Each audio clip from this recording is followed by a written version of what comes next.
Hello. Hello there. Welcome to Love Lies and the Truth, episode 7. Mm-hmm. The topic is choosing the kind of love that you choose is a direct reflection of the kind of love that you feel like you deserve. Yeah. Yeah. Well, I'm sure that's true in all cases, and it's an interesting statement. Like for Mhm. me, it begs the question: how aware are you of what you believe you deserve? Right? Right. It's self-worth. It's like, are Mhm. you aware of your self-worth? Are you choosing the love you feel you're are you choosing the love that you feel you deserve unconsciously? Hmm. Right, and where does that sit? What do you believe you deserve? Well, right. I mean, I know it was definitely a true statement in retrospect, like Mm-hmm. all of the different types of relationships that I've had. Yeah, Relationships. sure, Um, same. yeah, where it was like I didn't know how to identify Hmm. anything really super healthy. I just went on the feeling of intensity. Like Oh, like if it felt intense, then this must be it. that's what you responded to. Yeah, it must be it if it's intense, if there's chemistry. Hmm. If chemistry, that's how it used to be. I mean, it wasn't until it's like I get better It's and better and better at pretty it. fucking intense between me and you. Well, it did, but it still It's felt different. calm. It didn't feel like chaotic. Hmm. Um, I'm hiding my finger my nail that I broke because I broke my middle fingernail. So I'm like, How dare you? I know. I'm like, check it Hmm. out, everyone. There's all these beautiful nails, and then this one. Hmm. I was like, why is it always the middle finger? Maybe I use it too much. Anyway, Could be that. yeah, it was really intense between us, but it wasn't chaotic, and it wasn't that wasn't. As a matter of fact, the intensity between us, we both were like, God, I hope this doesn't burn ourselves out. Hmm. I mean, we both recognized that there was a significant amount of intensity Yeah. in the chemistry between us. And yet we were both fully aware of it. And we're like, Well, we okay, both. let's hone this in. Go ahead. Sorry. No, go ahead. What were you going to say? I was about to add that we're both very aware that we are intense people, Yes. Yeah, for sure. right? Like you may not, if you met me, like if you didn't know me and you met me, you might think that I'm just, and I'm saying this because people have told me this again and again and again. It's like when people meet me, they're like, "Oh my God, you feel so grounded. You feel so calm. Mm-hmm. You're so like Mm-hmm. chill." You know, Yeah. people. I've heard it. I've heard it again and again, and I love it. Right? Like people will say that um, they can feel themselves relaxing in my Mm-hmm. presence, right? Which is Mm-hmm. beautiful. So it's contrary to the idea of me as an intense person, but I fucking am Mm-hmm. on the inside. Yes, yes, you are. And you know that. I know that. I knew it Yeah. right away. I knew that you had an intensity based on even when I first was introduced to your work because I Hmm. was doing social media for the event and I had to create social media for your company, Brothers and Kings. Hmm. And the passion at which you talked about your work and um, like I just knew I recognized that kind of passion that you had. Somebody that has a passion like you Hmm. do for helping others is usually a very intense person. Sure. Um, so yeah, and then, yeah, when we got together, it was incredibly intense, but it wasn't there was a steadiness and calm to it. Mm, A lot of the times I thought that it was the intensity that was oh, this is it, right? I wasn't able to recognize or choose a partner that, like, I didn't know what grounded looked like. It was like if mm, you were dependent on me, like it was almost like I had enough tensity for the both of us. And so I just was like, yeah, I could totally hold this, as long as you choose me. And so mm, that was directly related to my self-worth because I didn't have the self-worth to be like, "Oh, do I choose you?" I wanted to be chosen. sure. Yeah, And and so, you've yeah. described to me in the past, you have described to me, before that when you experienced being chosen, that was Mhm. enough Yeah. at those times. It was like, oh my Yeah. God, you choose me. Mhm. I guess this is it. Yeah. Mhm. Like, I'll give you a chance. I didn't really have the discernment to choose between that. I was like, "Oh, you're the next one? Mm, Okay, you choose me? Okay, great. I'll choose you." If you made me laugh, I didn't care if you were the ugliest motherfucker that was out there. If you made me laugh, that was it. If you made me laugh, I was like, "Okay, you're great. You're a totally stable human being." mm, I didn't even care if you were a stable human being. If you're nice and you make me laugh. If you compliment me and you make me laugh. mm. That You was didn't it. And you're see, it breathing. seems what I'm hearing is you didn't care enough about yourself to having discernment or sort of evaluating the worth of your potential partners. No, not at all. Yeah. I wasn't treated very well Mm-hmm. by many of them.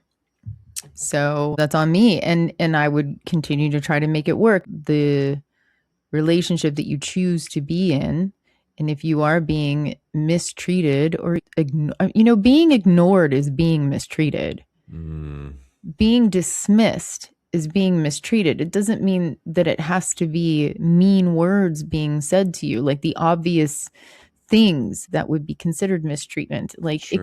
it could just be neglect Mm-hmm. and not being present. And those were the things. Like not every person that I was partnered with was necessarily like mean, but it was all about them.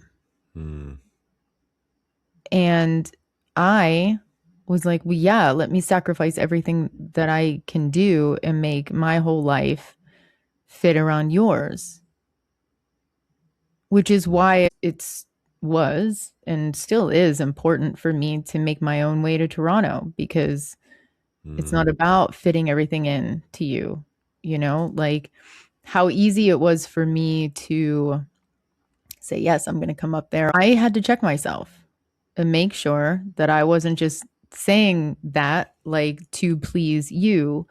I okay. was doing that because I wanted to see you. Mm-hmm. I am choosing because I want to see you. This isn't to please you. Right. There's a difference. It's a So even huge difference. it's a huge difference. It's a huge shift of, okay, I was already planning on coming up to Canada and Toronto. I was already planning on doing that. Mm-hmm. There's new information between the two of us now that things can shift. So, okay, great. But it is a good reminder for me to always get back to I'm not moving because you're there. Mm. I am moving because I want to be there.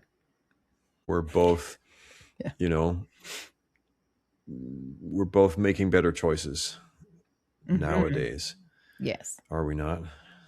I would Like, say. I would yeah, say we are. Yeah. and certainly it is true for me that I have chosen relationships based on my self-worth, Mm. right? Mhm. I've accepted or just allowed things to evolve in a relationship based on my self-worth, right? Mhm. And it's not to say that it's always one-sided. It's not. It's like a relationship requires two people. Oh, for but sure. I'll take Yeah. responsibility for my side. Mhm. Um, and interestingly, I have also had relationships that proved how wrong my my my old self-worth Mm. was, Mhm. you know. Mhm. So I feel like that's an interesting like wrinkle on the conversation.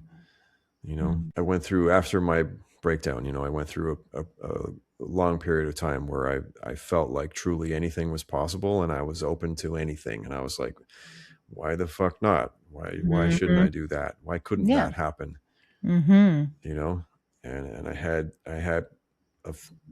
very small number of relationships within that period of time. And, one or two of them were like, wow, I never would have imagined in my sort of the previous version of me would have no ability to conceive of this dating situation ever happening, you know Mm. Mhm. and that was fun. That was cool. It was like, wow, if I can do this, well, like, what else is possible? What else can I do? Mhm. Who else can I who else can I be, sort of. And I hesitated when I went to say who else can I be, because I'm not being a different person. I have been in the process of growing and opening and finding my heart and finding my balance and finding Mhm. myself within my own sort of masculine, finding my sense of me as a man. Mm. and and I've never used the term or the terminology like I'm a new man or I'm a different me. I'm not. I'm just like, I've worked through a lot. I've let go of a lot, Mm. right? And so it's like, when I say like who else can I be, it's kind of like just an expression of how open I was at that time, and generally how open I remain to possibilities Mm. and adventures and love. Mhm. Yeah. I mean, yeah. I I mean my relationship bottom, and we've talked about it was, in 2020 that I left my ex-husband, and I uh I was like, all right, like I need some time alone, Hmm. because I had to evaluate, how did I even get to that point of being so neglected and so mistreated. But even just being like, in the sense of, how did I, let's get back to that train of thought. Hmm. Um, how did I even allow myself to be so neglected and so mistreated, while trying to, like, I know I changed in that relationship from the very beginning as well. So I was looking at my own stuff of like, oh, I painted myself to be this perfect version of me.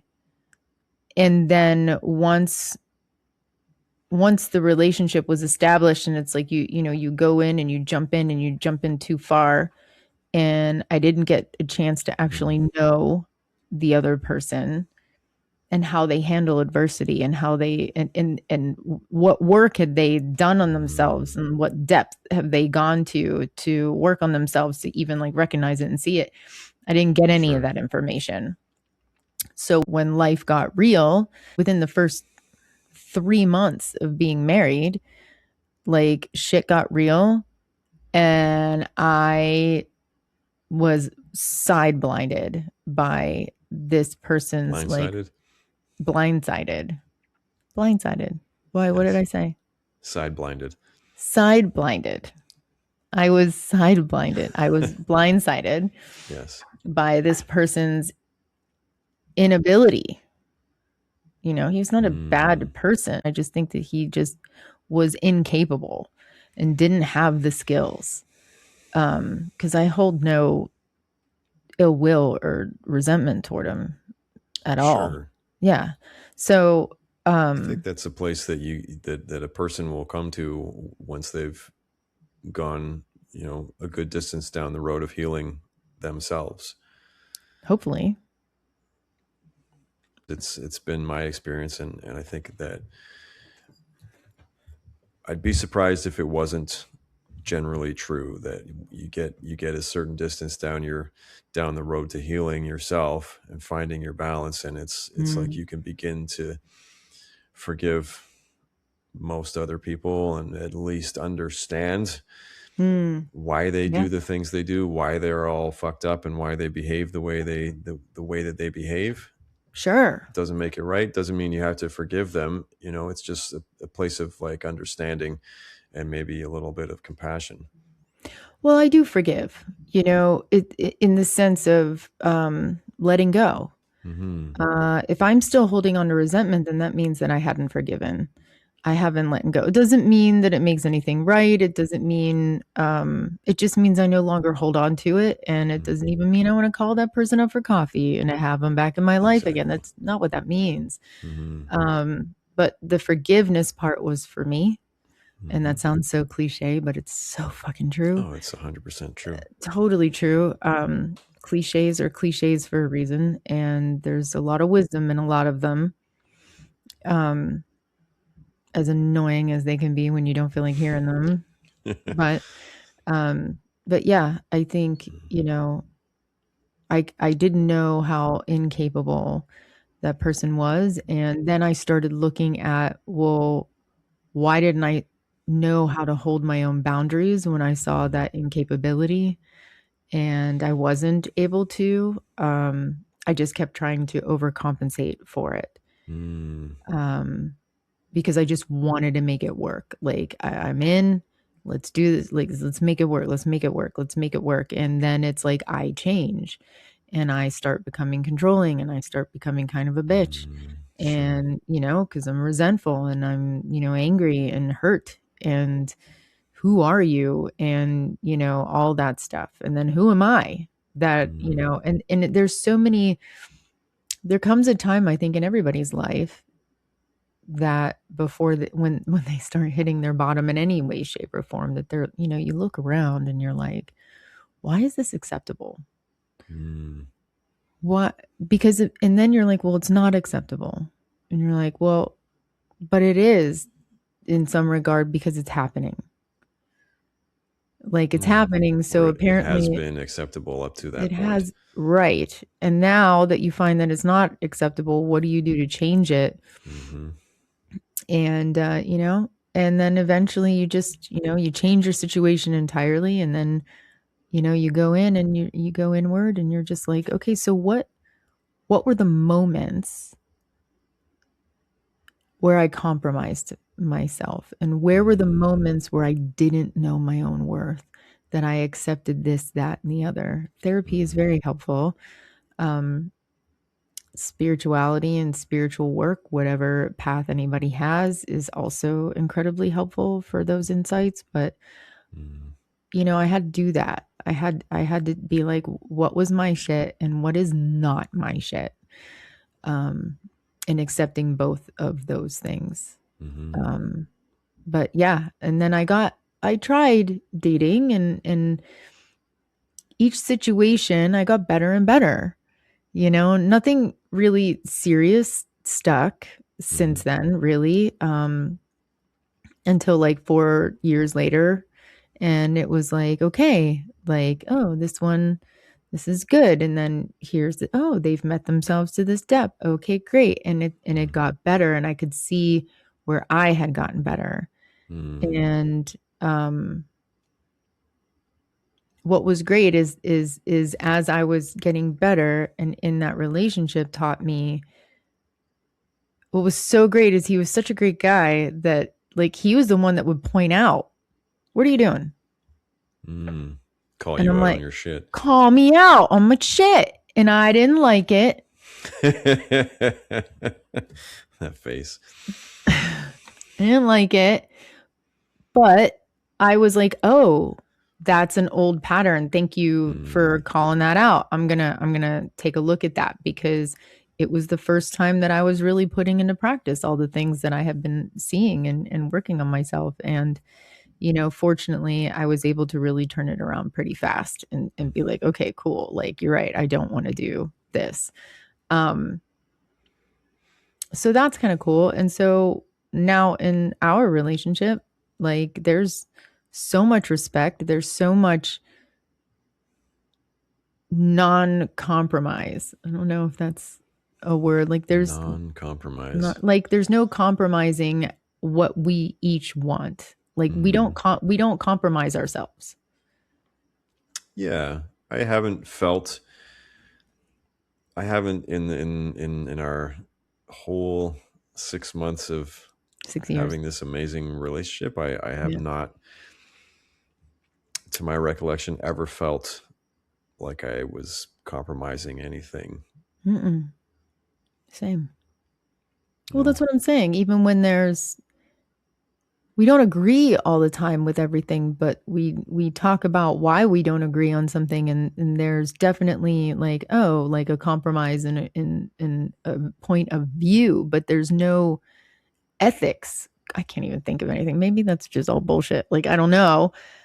Because I can't think of anything that we are compromising ourselves, our innermost selves I don't. I don't on any of feel it. as though we've had any kind of disagreements or difference of opinion that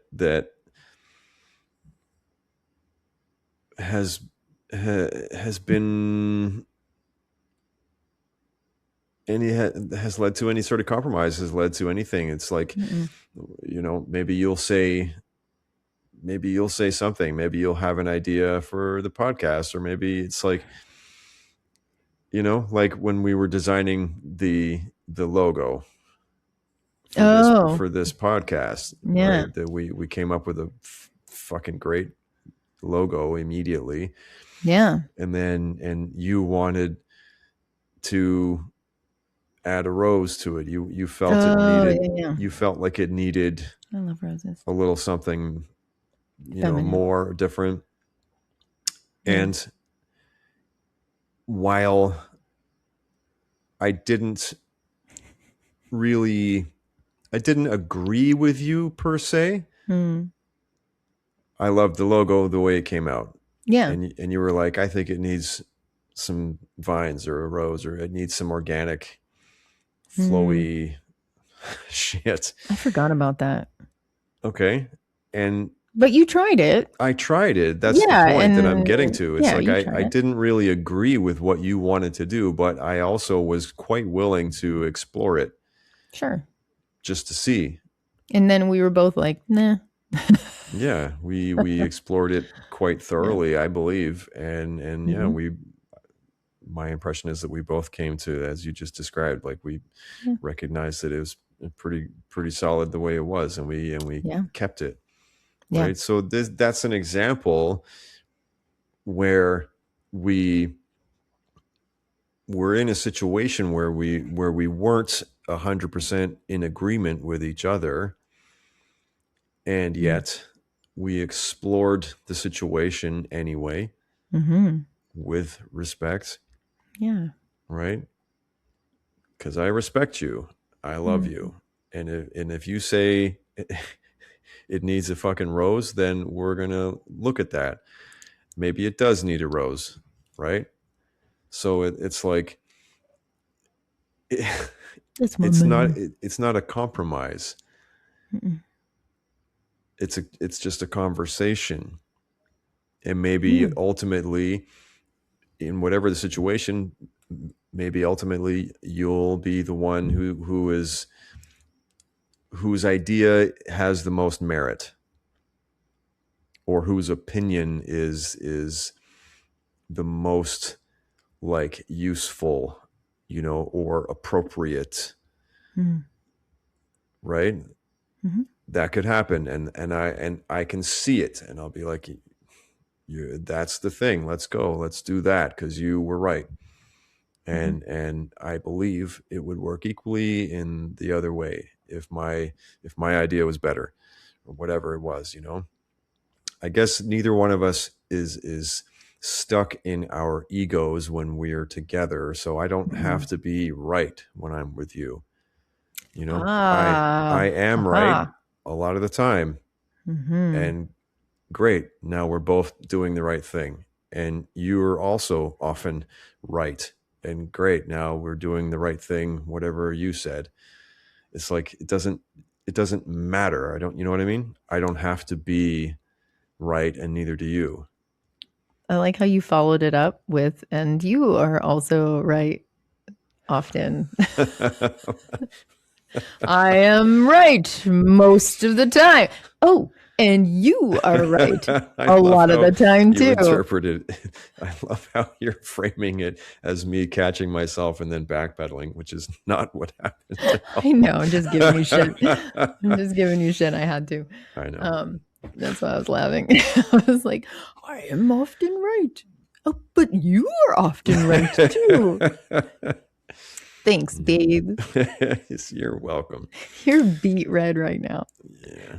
It's adorable. You're so cute. Um, Mhm. yeah, I but there was something that you had said that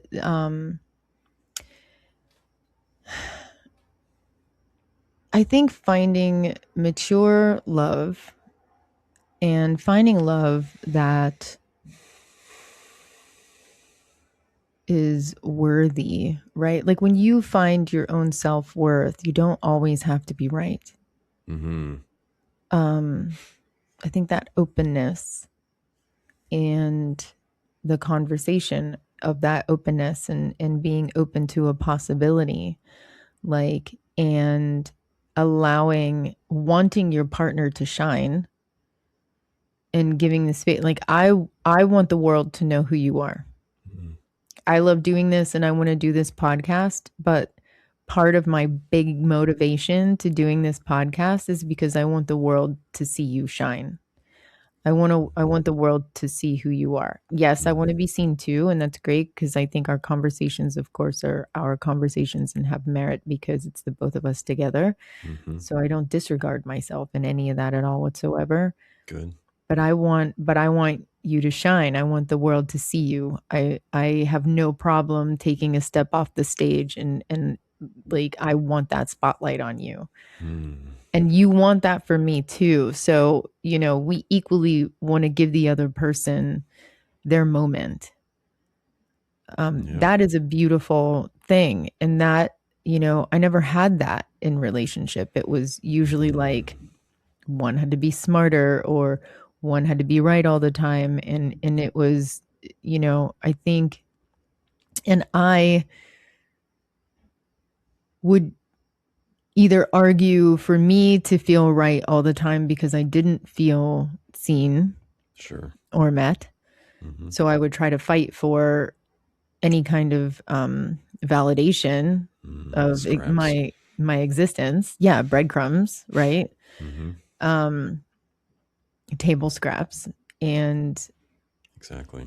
yeah, and then it was like, and then I would overgive because I'm like, well, look at this. And then when I stopped overgiving and it was like my turn, I wouldn't get the same Mm. reciprocated like, "Oh, look at her, she's great," unless it made them look good, and these are the types of immature relationships that I would get into because I did not feel worthy enough. Mhm. I was always like, "Look at this person, look at them, let them shine," and then it's like when it came time for me to be like, "Hey, look at me over here," it would be like a competition, like there would be this weird competitiveness Mm. and I don't understand that because that's when I started to recognize, well, why did I choose that those types of things? What was it about me that I didn't feel like I was worthy enough to be with somebody who wanted me to shine too, Mhm. unless my shine was reflecting them. Like it was really interesting. And again, they're not terrible people. It's just there was no partnership. There was no equal give and take between the two. There was no equal Mhm. nurturing Mhm. between the two people, and nourishment of the soul. Sure. Um, It yeah, was and like with us there you is. were there to shine a light on them, and Yeah. your purpose was to lift them up. Mhm. Yes. And with Mhm. us, we have that equal, um, nurturing aspect to our relationship, and I think, that was, I mean, even just the amount of respect on the communication that we had, Mhm. um, the That we conversations that we had, had. like, you mean when we were doing that event together before we started dating? Yeah. I Mm. mean, there was that, and then there was, the first date and how we were communicating. I was paying attention to how much you were paying attention Mm. and how you contributed and then allowed me to contribute and listened. And I was Mm. like, that is attractive. Um, as well as the energy in the space that you were holding around me. Yes, opening the doors. Yes, making sure that I was safe in the snow, with heels on. Yes, Mm. making sure, well, the heels were the second date, but still, like, making sure that I was safe, and it didn't feel like an act. Mm. I think it's like I just got to a point within myself. I think when you discover your own self-worth and you get to a depth of your own self-worth that is incompromisable, like there is no compromising my worth and Mm. my peace. You start to recognize the energy of the other person because I know myself and how am I feeling in my body and in my mind and in my energy field around this person, Mm. because even though we had intensity, I still felt safe. Mhm. And even when we were navigating that intensity, and I had enough self-worth to be like, okay, I feel less safe right now. I feel less unsure. And Less you were, unsure? or less sure. Sorry. Yeah. Like I feel less safe. I feel less sure. Mhm. Um, not physically, but and what did you do? You were like, I will show up. Just watch me. And I went, okay. Mm. And you did. And you continue to do so, Mm. or we wouldn't even be doing this. And that also was like, okay, so he wants to be in this, and so I'm gonna show up too. And that's, Mm. back and forth. But yeah, let me see what other prompts we got. Mm. Chemistry to a degree speaks to the chaos that you were describing earlier, Mm, right? If there's sort of wild chemistry that could be very chaotic and mhm, unstable, you mhm, know, and mhm, unhealthy. Could be, mhm. sort of explosive chemistry could be all sorts of things, Yeah, right? And I guess not necessarily all negative, right? We have great chemistry, yeah, and here we are, right? And so chemistry could be all sorts of things, and a lot of them might not be good, right? yeah. Then you've got familiarity, which is like, to me, sounds like dating someone out of convenience. Mm. You like a person and they're there, so let's start dating. Well, yeah, I mean, and even, if something feels familiar, Hmm. I mean, again, how much work have you done on yourself, and like what feels familiar and why does it feel familiar? Because I Mm. know there's certain intensities or certain things that would feel familiar prior to you, prior Sure. prior to my healing, that were old negative ways or not so healthy ways of Hmm. what I identified of what love looked like. Yeah. So, sometimes if you're used to chaos and you're used to neglect and you're used to all of those things, list whatever, insert whatever else.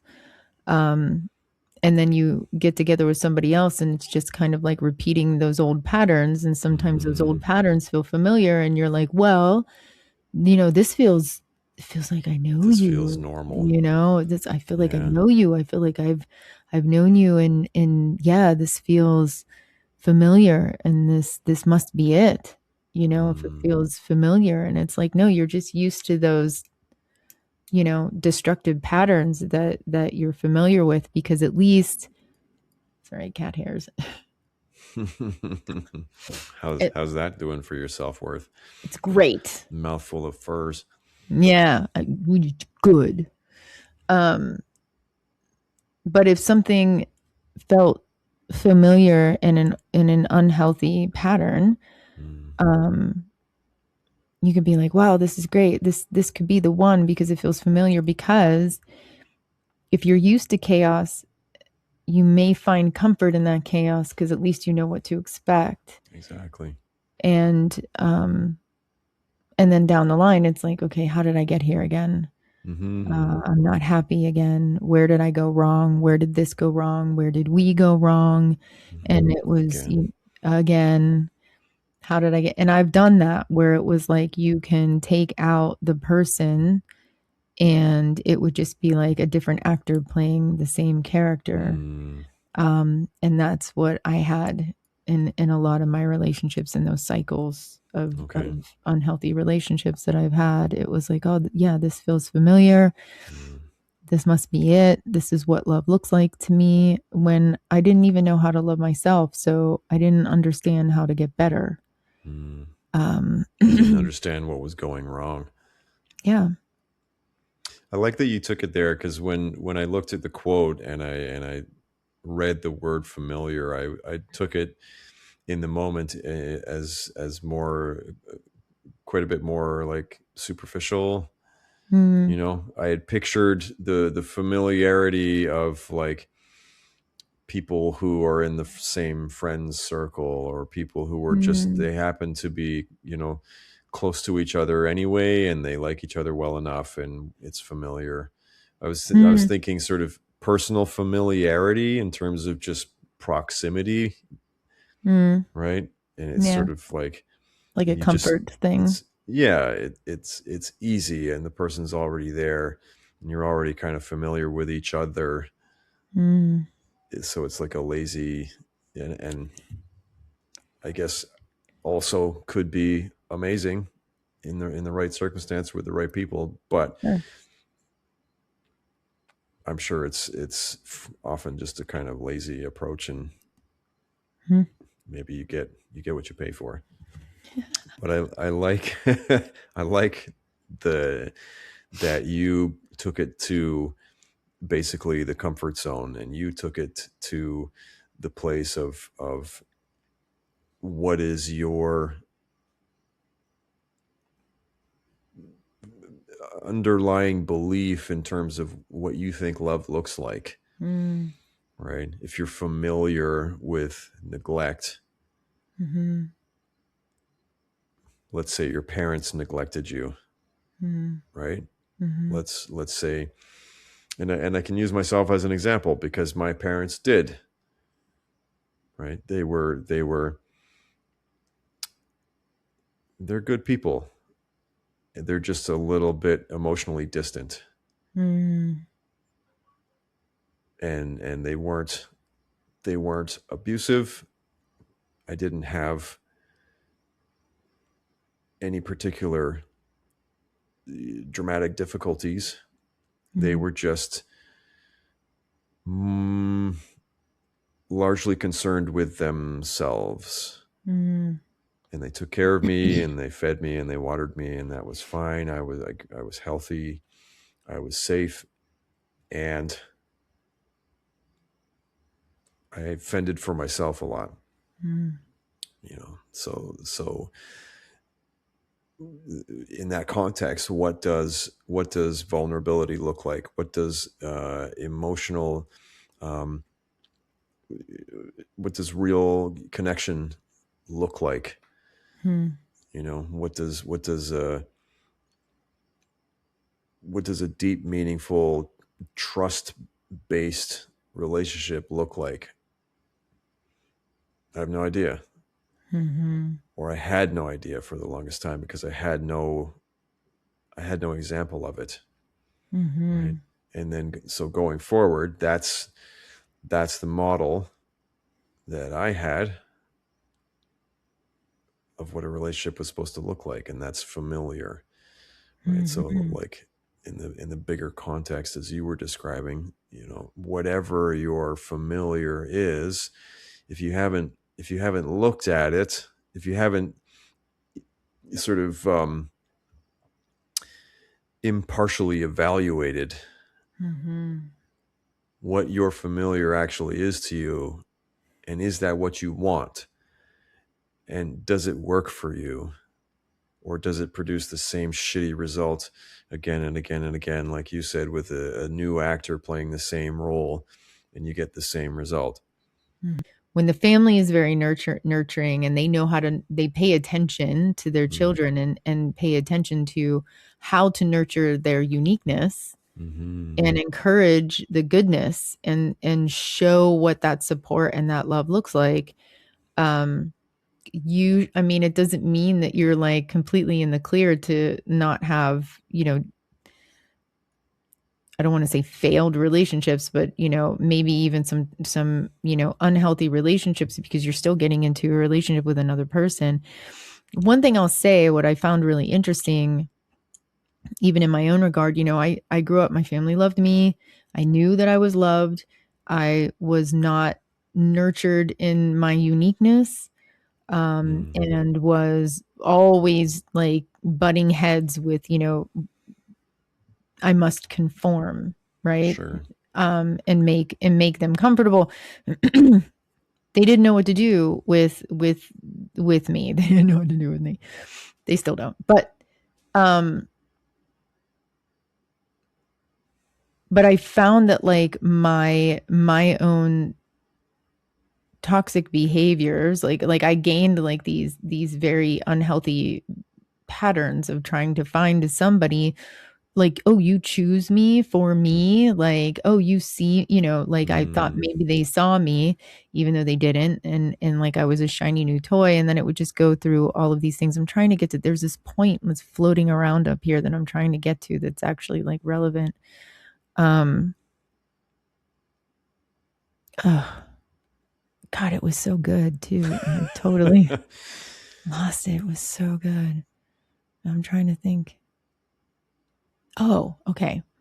But because I always knew that I was loved, there was a certain level that I wasn't going to put up with. So even Mm. though I would get into these relationships that had my own toxic behavior patterns and what have you, when it would get to a certain point where I realized I'm not being loved, Mm. um, I would leave. Okay.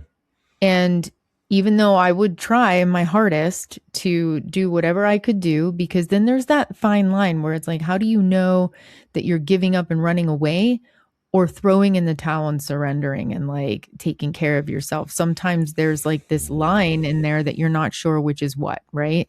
At least I didn't. I didn't know if like, oh, I need to leave this person and get a divorce. Hmm. When is enough to a point where I can tell myself that I've tried everything that I could try to make it work and it's still not working? And then I Sure. finally am like, okay, I'm done. And there's usually a switch that goes off in me that's like, okay, For you know what? you. Right, for me. Yeah. That goes off where I'm like, okay, this is done. Um but I have in each of those relationships have tried everything I possibly could, like to quote unquote make it work.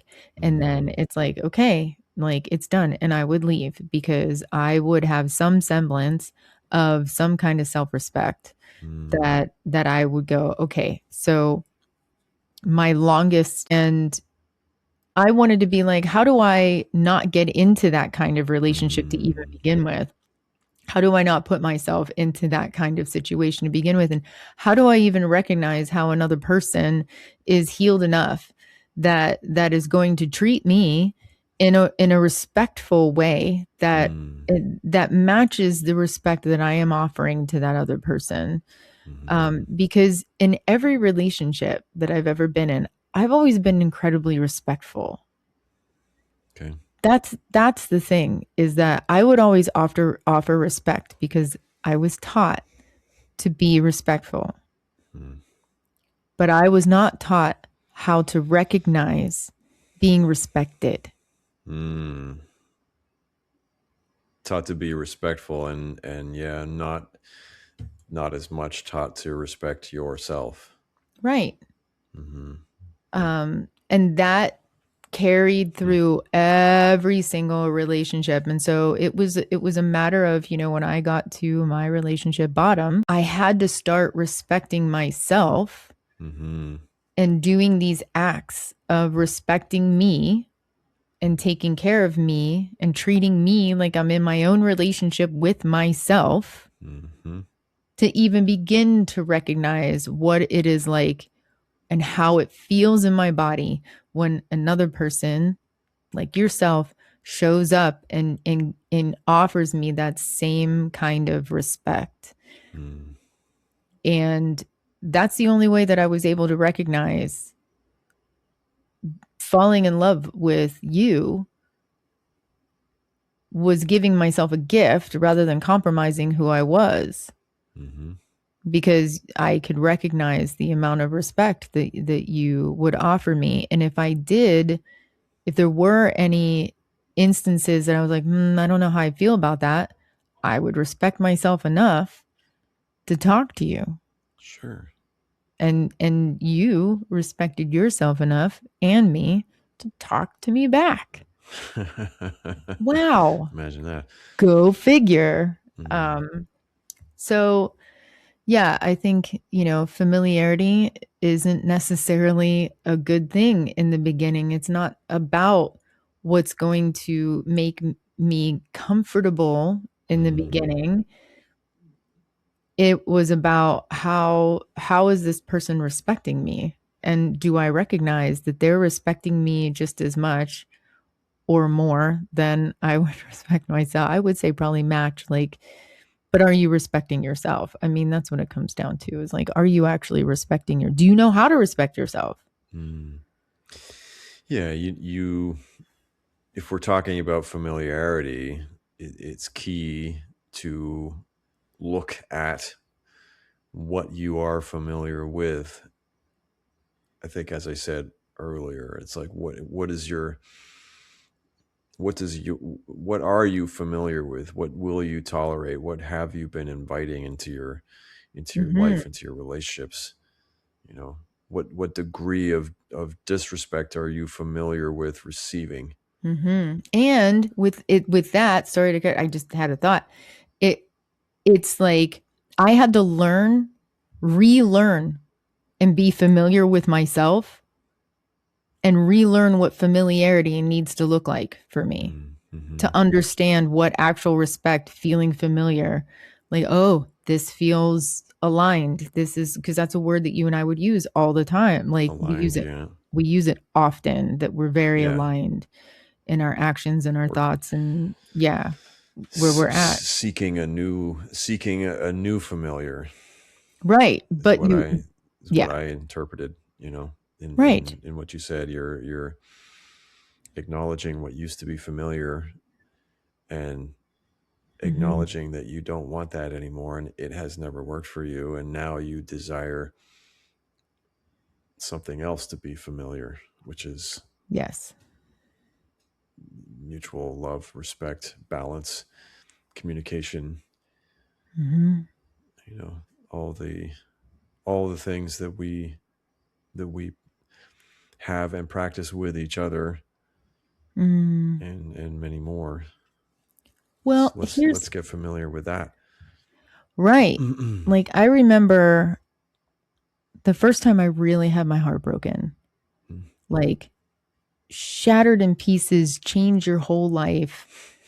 There is now a before and after heartbroken, Mm. right? And that happened in my early 20s. Um, and it was a summer romance thing, and it just wasn't meant to be.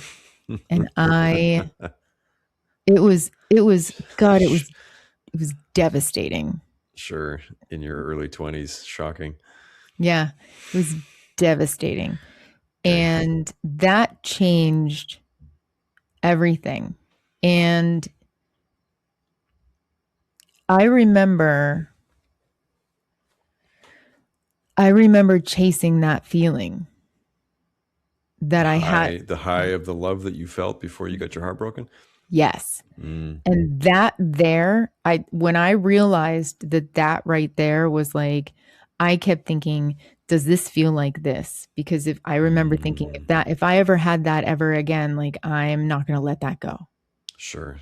So I started seeking that feeling like a high, right? Mm-hmm. Mm-hmm. And all of these different people. And if I would have that familiar feeling, I would be Mm, like, this is it. This is and then it started turning into I would create that feeling for myself just because I didn't want mm, to think about and deal with the shit that I had to process from having my heart broken.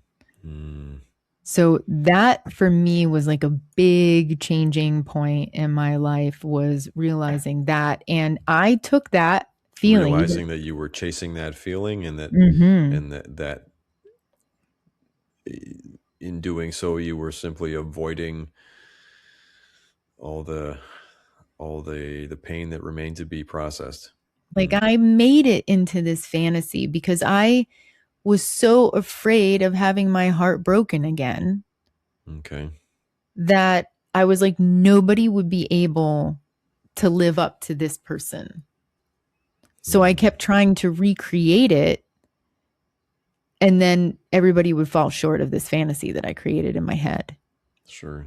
That was a familiar, chaotic, intense feeling that I kept Mm, trying to recreate in my life. That took me on roller coaster rides for many years. Um, but yeah, yeah, mm. that shit is uncomfortable. Well, I mean, the familiar, yeah, like a comfort zone. The familiar can be wildly uncomfortable. Yeah, Familiar could yeah. be the most horrendous situation in the world, and it's just like that's what you know, and it's familiar, Hmm. and it might be absolutely horrendous, and you'll still go back to it time and time again until you figure it out because it's familiar, because it's what you know, it's what feels normal to you. Hmm. And you can create that in your head based on fantasy. So, I know plenty of Mm, people, like, if anybody's still holding on to some kind of ideal, something that you thought was like ideal, if it was the ideal situation with the ideal person, you wouldn't have to chase it with other mm, people. you'd still be in it. You'd still be in it. Hmm. No. But Mm, when I got together with you, I had a full clean slate on any of those. I had no fantasies. I mm, had no expectations other than standards of respect yep. that I wanted to hold for myself. And I think that, letting go of all the fantasies or the woulda, coulda, shouldas or the guilt and shame even is a Mm, fantasy, right? The repeated scenarios of guilt and shame and remorse and all those things hmm. is also a type of fantasy. Um, Tell me more believe it. about that. Well, if it's replaying in my mind, I'm coming from one perspective, which would be in this hypothetical scenario, me. So my only one perception isn't the reality of all of when I'm stuck in a fantasy loop, isn't the reality of both perspectives together. Um, Usually if I'm stuck in any kind of guilt and shame scenario, I'm not living in reality. Hmm. And it is a fantasy. Usually we equate the word fantasy to something that feels good, not Hmm. necessarily something that it's an illusion. Okay. Um, so if I'm living in an illusion, and I don't have that forgiveness and I don't have that letting go, is what we, to circle back around to the beginning of Mm. this conversation. If I am stuck in guilt, shame, remorse, or even on the flip side, the euphoria and the, you know, summer loving kind of things, and the butterflies and Mm. all of those things, I'm not living in the now, and I'm living either in the past. If I'm living in the past, I'm not living in Yeah. the now. All of those things are past. All those things are past. So they're Mm. not living in the right now, like right here in this moment. So why am I living in the past? Well, I'm trying to grasp on to something that is going to fulfill whatever it is that I feel like I'm missing within Mm. myself. So if I am, you know, hanging on to good memories because I want to relive them. And I see this with people that are like stuck in the past where it's like they peaked in their 20s, right? Like how that whole saying, like I peaked in high school, and they try to Mm. relive the past. It's because they're not accepting things about themselves in the right here, right now. And they're chasing that Mm. feeling. Um, from the past that they remember was feeling really good. But if you're doing that and you're not living in the present, then you're not going to have anything fulfilling if you're not living in the present, period. I Sure. don't care if you think you have this great relationship because there's no conflict and you Mm. haven't, like, it does not mean that you're being fulfilled. You can fight me on it. I don't give a shit. Like, because if you're still living in the past and you're still trying to hang on to who that person was in the past in order to try to fulfill yourself today, Mm-hmm. then you're not living in reality. Period. So who are you today? And what are you ignoring that you feel like you have to live in the past, whether it's the good old glory days or it's the good old shameful days? Either Mm. way, if you're not living in the here and the now, then you're just not living in reality. Cool. Yeah, I get that. It's what I was thinking when you're talking about holding on to the shame or the pain of something. Yes, living in the past. Yes, you're sort of still anchoring yourself in whatever it is that Mm-hmm. is the the origin of that particular shame. Um,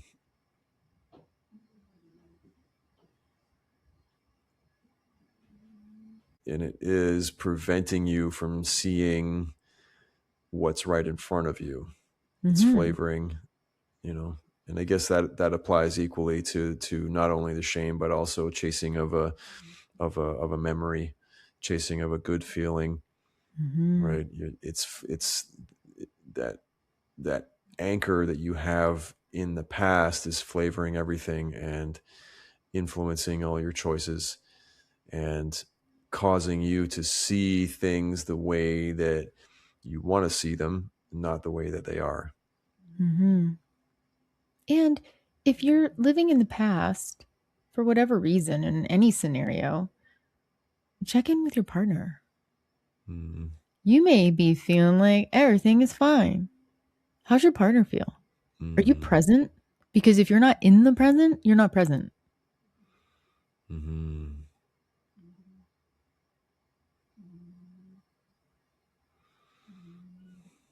Yeah, maybe your partner's doing exactly the same thing and can't tell the difference. Yeah, and then you're just coexisting next to one another in blissful ignorance, and good for you. That's Yeah, great. Maybe it works out for the two both of you. That's entirely cool. different realities I mean, coexisting if coexisting together. if that works for you, cool. That's not Mm. something that I want. I want to be present in the moment. Mm. Um, and I want to have something real, and I want to have something with depth, and I want to have something with importance, and I want a shared passion and a shared purpose. Even Mm. though I have my own purpose and so do you, Yep. we are aligned Hmm. in sharing a purpose of helping people, which is why we're even doing this, because maybe this will help somebody. I believe in the Hmm. gold that exists within our conversations, absolutely, Yes. and I want to continue exploring with you and producing the gold and hopefully inspiring others, hopefully helping others in some way. I think Hmm. that'd be fantastic. Yeah, that'd be really great. I mean, Now, we're human and we have moments, of course, but we're healthy people. mhm. We're good people. I know that. And we've earned it. God damn it! God damn it. It's been a long road for both of us Yeah. to get to become the people that we are now. Yeah. We've earned it, Yeah. right? And Yeah. everything that you just said aligns so we align so well in everything you just said. Offering some hope, offering, Hmm. uh, letting people understand that let them see that they're not alone, Hmm. right? Like you talked about that in the context of you know Love Lies in the Truth audience. You're talking about it from sort of your point of view, and it's just like, wow, everything that you're saying about hope and not alone and you know connecting with others, Hmm. it aligns so perfectly with all the men's work that I do and everything that I've been doing my best to convey all this time. It's like, brother, you're fucking not alone, Hmm. right? I want to inspire a greater sense of hope, a greater sense of possibility. It's like we're both on exactly the same page in that regard. Hmm. Well, yeah. I mean, and this is, I work with all types of humans, right? Not just women, but um, I do a lot of energy work and healing work, and that's all I Hmm. want to do is just be like, you're not alone, the whole Yeah. idea of separateness. Like, even though we're individuals and we have individuality, the idea Hmm. of being separated just causes so much pain Yeah. in life, when really, when we find community and we're unified, there's a lot of healing because we realize we're not alone in this. And so, Hmm. I got that from my sobriety family, um, my spiritual community. Hmm. I even made a post about it the other day. It's like I'm no longer alone, and together in partnership. I mean, this is why Yeah. people seek partnership and love, is Yeah. Well, because they this is want that exactly what we unity. talked about last week. Hmm. You don't have to do this alone anymore, Yeah. right? Hmm. It's just it's so important. And it's so Hmm. simple, Hmm. right? When you allow yourself to be open to that knowing, it's like you're not alone. You don't have Hmm. to be carrying everything Hmm. by yourself in silence all the time. It's like Yeah. that's that talking about fantasy. That's a fantasy, Yep. right? The fantasy of separateness, the Hmm. fantasy of isolation, the fantasy that one must shoulder the weight by themselves, All by themselves. Like, I don't need and anybody. the Yeah, you fantasy do. that your problems are somehow unique, that your problems are somehow so much more or so much Mhm. worse or so much weirder than anybody else's problems. It's a fucking fantasy. Yep. It's an illusion, Yeah. because there's so many times I could tell you that I would be in recovery and I would be working with a newcomer, and they're like, "Oh, like, if I even told you." I'm like, "Just say it. Like, I'm not going to judge you. I'm here for you. This is a sacred place for us Hmm. to talk," which is also, something really important to me, as we know. Hmm. Um Maintaining anonymity, right? It's a spiritual foundation. So, Yep. having that trust and that place to go to, and how do you know where to find those people? And, well, you become that person and you recognize it. Be that person. Be the person that you want to show up for you. Mm. Be that person for yourself. Yeah. That you want to show up for you, and your people will come. The Mm. people will come. Like, you want stability in your life, you want people that you can trust in your life, you want people to show up, and with the depth, will do that for yourself. Do it for yourself, and seek, open your heart. Like, be willing to get hurt. Mm. You got to be willing to get hurt to find unity, and be healed enough that if somebody does disappoint you, it's not going to crush you.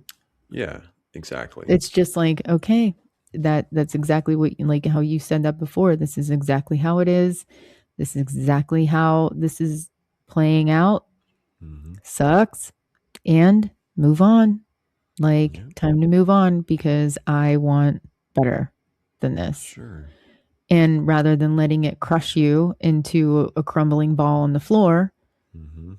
get your ass up and find your people. Keep Yeah. keep searching for your Find people. yourself Mm-hmm. amongst.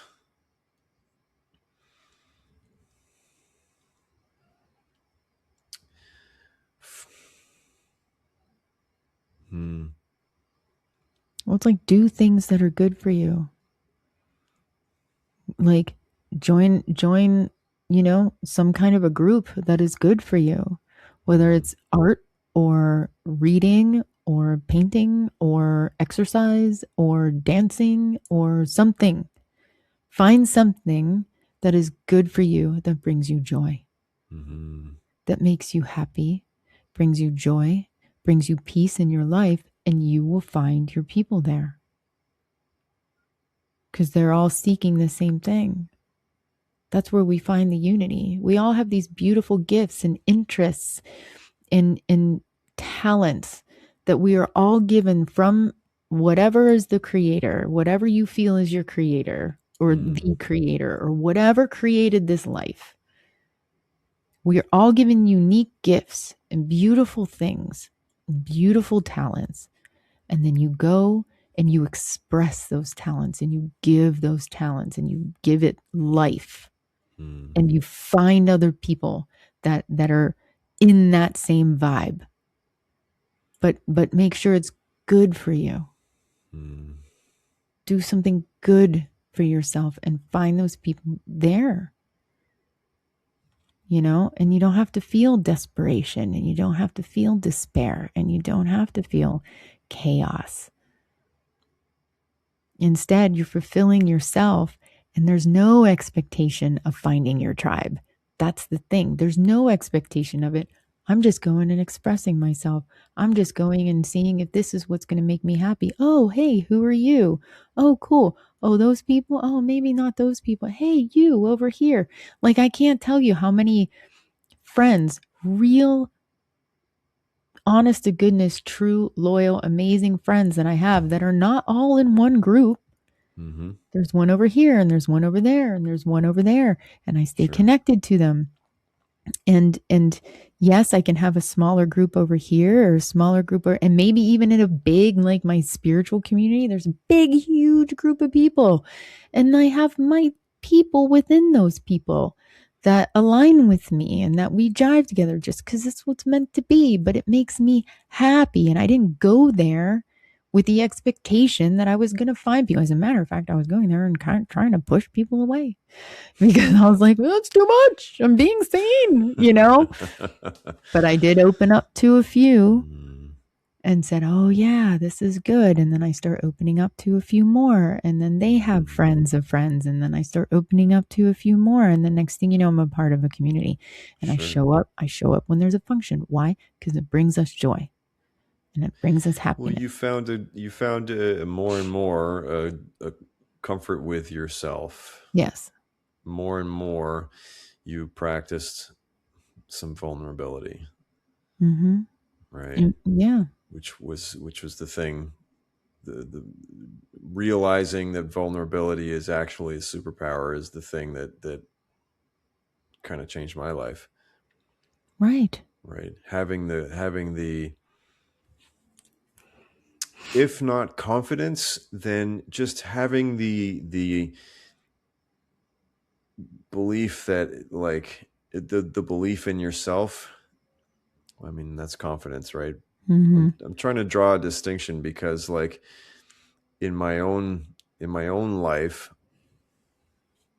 I I got to a point where I don't think I was all that confident yet, but I had got to a place where I was just like, fuck it, I don't care anymore. And Mm-hmm. I was and it wasn't dark. It was like I've just been through hell, Mm-hmm. a hell of my own creation, and I don't really have anything left to lose. So fuck it, let's go talk to people.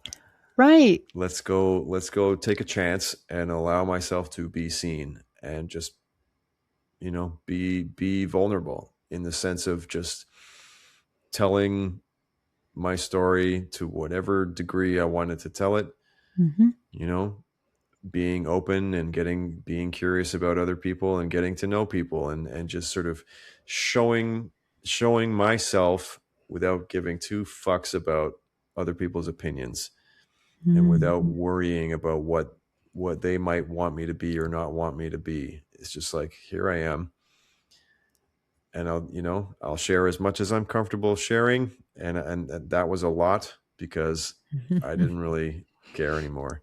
I wasn't hiding anymore, Mm-hmm. right? And Mm-hmm. if you it,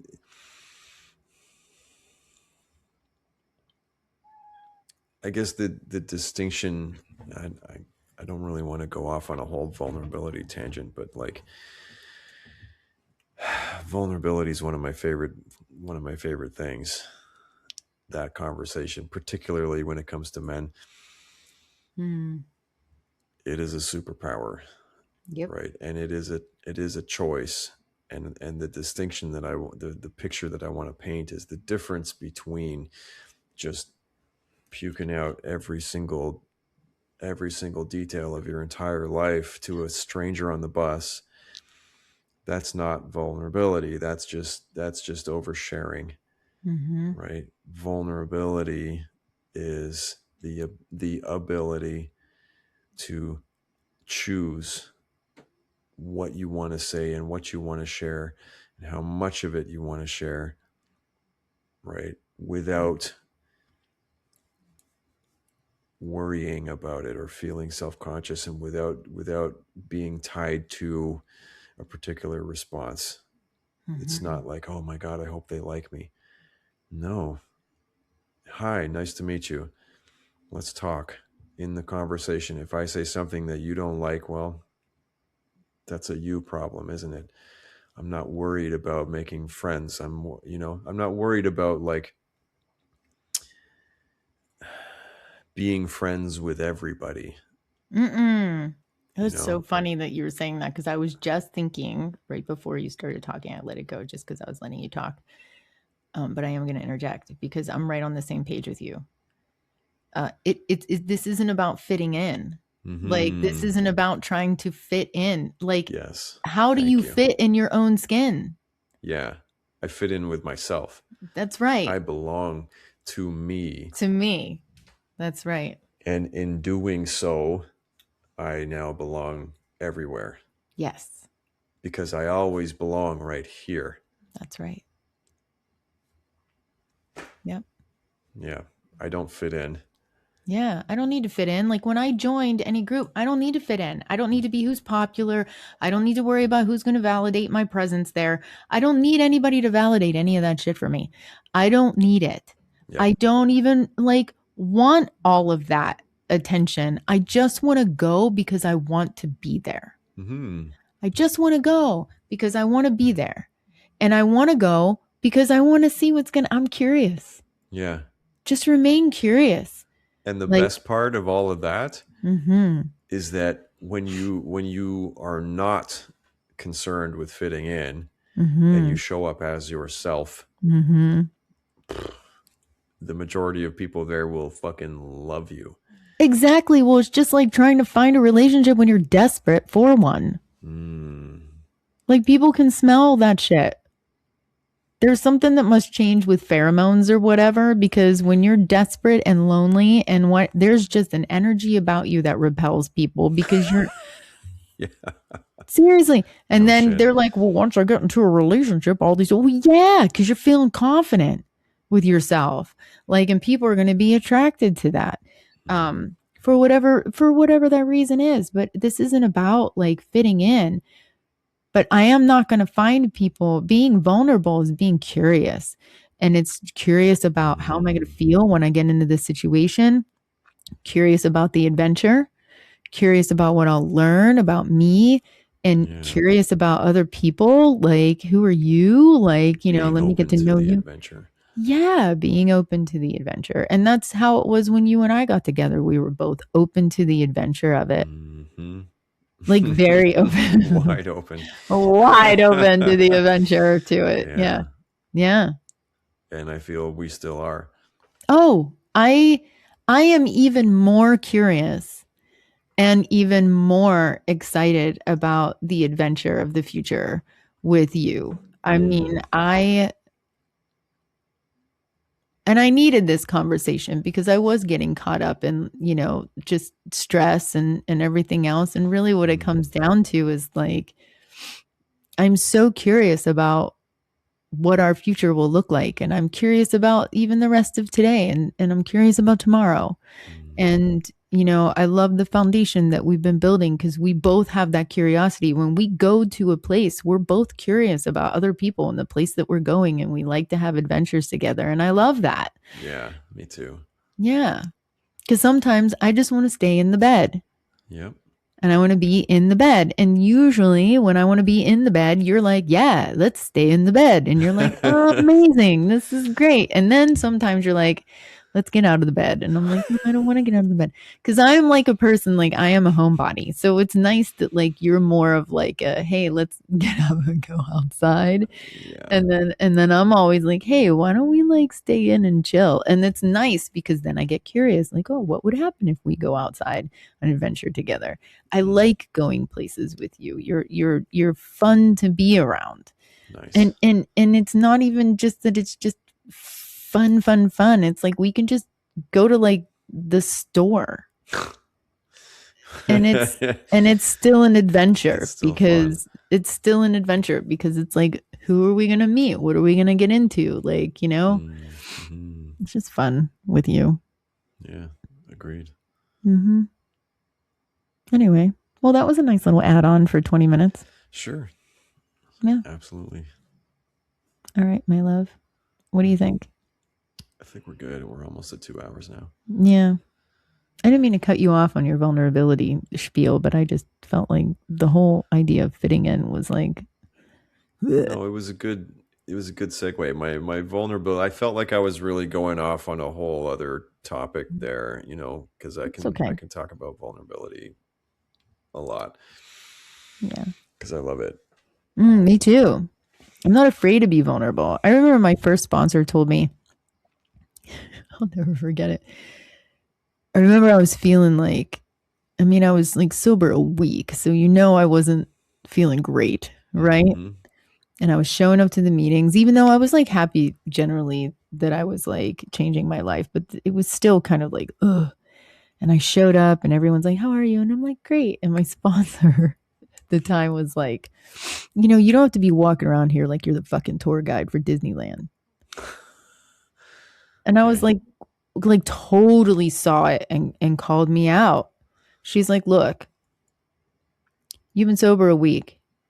If you're feeling like shit, it's okay to be like, I'm not doing okay today. Hmm. She's like, and guess what? You don't have to tell anybody anything else. You can just say, I'm not feeling good today. Mm. And then they'll be like, oh, do you want to talk about it? No, I have I have somebody to talk to about it. Thank you. But, I just want to be honest with how I'm feeling right now because in that place of recovery, that is Mm. the place for recovery that taught me how to take the mask off. Sure. And she taught me something else. She goes, look, she goes, there's honesty. She had a real raspy voice from smoking too many cigarettes. She goes, "There's honesty." She did. She goes, "There's honesty and then there's asshole honesty." She's like, "You can be honest, but you don't need to be telling everybody all your shit." And I was like, yeah, like that shit was profound for me at that time because I could be honest. Hey, I'm feeling this way.